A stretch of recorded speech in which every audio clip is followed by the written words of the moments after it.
Okay, Ninja Steel, I don't like you don't like me, but I think we'd both like to get this done as quickly as possible, so let's rip this band-aid off as we look at the finale to Power Rangers Ninja Steel, Episode 21, Galvanax Rises. The episode opens with Cosmo Royale introducing the audience to the Galaxy Warriors season finale before recapping what happened at the end of the last episode for new viewers. It's actually a pretty clever way to do a previously on segment. The Rangers meet up with the main villain, who thanks the team for bringing him the Power Stars, and after Galvanax sends Basherbots to attack, the heroes morph into action. However, while the Rangers are busy with the Bashers, Galvanax uses the Mighty Mag to take their Power Stars, and with most of the team in a demorphed state, they're easily captured. The teens do warn Brody of what Galvanax is doing, but while he's unable to save his friends, the Red Ranger does destroy the Mighty Mag. Mick then comes out of nowhere with a katana to help Brody escape, giving him the Mega Morph Cycle Star since it's the only thing they have left. After the two ride off, we cut to the ship where Cosmo taunts the captured team, while in another part of the ship, Victor and Monty are putting the finishing touches on a giant version of the Mighty Mag. Monty says they'll be considered heroes after they help Madame Odious destroy Galvanax, though how they plan to do that with a giant magnet, I have no idea. The duo's allegiance does shift, however, after they realize that Odious is herself a villain who wants to destroy the Rangers, so the two make a plan to get off the ship by dressing up as Kudabots. Back on the ground, Brody tells Mick that they can't just run while Galvanax has their friends, but Mick points out that the others are on the Warrior Dome, meaning that he and Brody have no way of getting to them. Brody's then contacted by Redbot, who tells him that the meteor-carrying Ninja Steel is now close enough to Earth for the Ranger to reach it in the Astrozord. Hearing this, Brody and Mick make a plan to turn the Mega Morph Cycle Star into a new Astrozord star that they can use to get the new Ninja Steel and save the others. However, before they can act on their plans, Galvanax shows up with an ultimatum. Either Brody gives the villain his Power Star, or he watches the Basherbots destroy his fellow Rangers. Brody thinks back to his father's sacrifice, realizing that he now has a similar choice to make, so he takes his father's sword and destroys his Power Star, causing a massive explosion. Once the smoke clears, the prism stands in place of Brody and Mick, with Galvanax seeing the three pieces of the Red Star turn into their own Power Stars like in the first episode. Two of the stars then fly out of the prism to bring down the Basherbots, and after the others untie themselves, the two Red Rangers materialize in front of them. Is that two? Brody, is that you? Hey, brother. I thought you were gone. What just happened? So did I. The prism protected me. But if you're still the Red Ranger... Then who is that?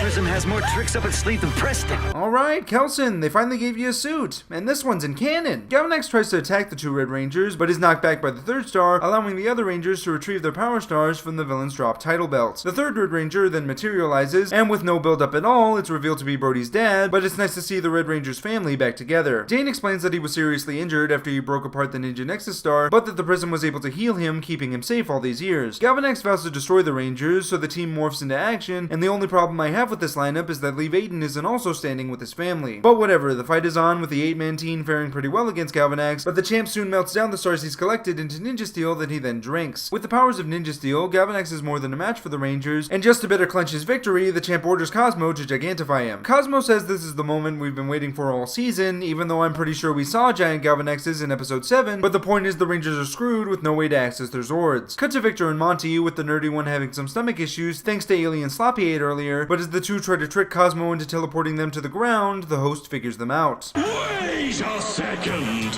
Kudabots can't talk? Oh, gross! And they definitely can't fart! It's Odious's human prisoners! Get them!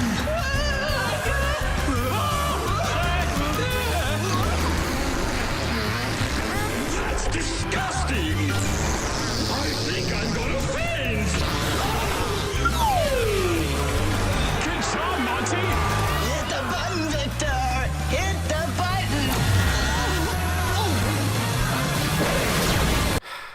You couldn't let me enjoy this one, could ya? Madame Odious then turns on the ship's magnet to get her hands on Galvanax's Ninja Steel, which of course causes the champ a large amount of pain since he drank the stuff. Galvanax demands to know who betrayed him, with Madame Odious saying she was the traitor the whole time, but this reveal has absolutely no weight since we haven't been building to it at all. The ship is knocked into space, however, thanks to the magnet attracting the meteor-carrying Ninja Steel, and with that minor nuisance taken care of, Galvanax continues his assault on the Rangers. After dodging some of the boss's blasts, the prism appears, giving the Rangers the idea to strike down Galvanax with their Star Morph attack, and working together with the Prism, the team finally finishes Galvanex for good. All is not well though, as the Prism was heavily damaged in the attack, and with the Prism in such a weakened state, the Rangers' power stars turn to dust. The Rangers are at first sad by this turn of events, but Mick brings their spirits up by saying the teens helped the Prism defeat Galvanex, meaning they successfully completed their mission as Rangers. Cut to the high school, where Victor and Monty are being interviewed by a news reporter, since they're the first people to interact with aliens outside the Rangers. After saying that Monty used a scent to repel the monsters, the reporter says that product has to be worth a fortune, which is such a horrifying idea that it physically brings me pain. Back with the Rangers, Lee Baden tells his father about how the villains put his memories into a robot, before Mick says that his space taxi's here to take him back to the Lion Galaxy. The former team have a tearful goodbye with their mentor before they all sing Brody's song around the campfire, and the episode ends with Madame Odious saying that the game's not over yet, in a scene that's totally original. I don't know what you're talking about. This episode is not only bad, but it's borderline disappointing because of how many things I thought actually worked well here. Despite having very little build, there's a surprising amount of tension in this episode, and having most of the team captured at the beginning was a solid way to raise the stakes. I also really like how we actually got some finality in this finale, with Brody's dad revealed to have been alive this entire time, though it is a little weird that he's only able to come back now that Brody separated the Red Star into thirds. Still, that did lead to a pretty awesome fight scene where Dane faced off with Galvanex again, and it was nice to see Kelson Henderson finally become a Ranger, which is long overdue at this point. It was also surprising to see the Rangers actually lose their powers here, making me really curious as to what'll happen next season. I would say that the Rangers might get their powers back from the new Ninja Steel, but since the meteor is lodged into Galvanex's ship, plus the fact that the season has already reached every major hallmark of a Power Ranger season with the Knee Ninja footage, it almost makes sense for the show to just move to a different Sentai and keep the same cast. But that's enough speculation for the time being. As I said earlier, this is a bad episode, and that's mainly because every moment that doesn't directly involve the Rangers is utter garbage. Madame Odious' reveal is a complete joke because the season as a whole has failed to convince me of her manipulative nature. Sure, she was able to get Galvanex to turn on Ripcon, but that was 9 episodes ago, and with a lack of story focus for the season's second half, Ninja Steel practically ensured that Madame Odious would have zero momentum going into season 2, despite the fact that she looks to be our new big bad. But Odious isn't the worst part of this episode. Oh no, that honor goes to the terribleness that is the Victor and Monty subplot. Look, I get that the finale is pretty intense, so I understand wanting to throw in some comic relief, but Victor and Monty serve no real narrative purpose in this episode. In fact, they spend a good chunk of the runtime fumbling through Galvanex's ship, even though there's a half-baked general betrayal that's more deserving of the writer's time. Not to mention that these two are the reason there's a fart joke in the finale of the season, and with farting apparently being Victor and Monty's new gimmick going forward, it really makes me dread talking about the duo next season. Overall, this finale is the microcosm of the problems that have plagued Ninja Steel since the beginning. What could have been an action-packed season about a group of Rangers who learn ninjutsu while also growing as individuals is instead brought down by villains who are underdeveloped and comic relief who are more like caricatures than actual people, with humor so juvenile it destroys any credibility the season has. My only hope is that Super Ninja Steel is better than this season with a more satisfactory end to it, otherwise I'll have to see if I can survive another year of this. I'm Nick, aka IronMan 1993, and may the power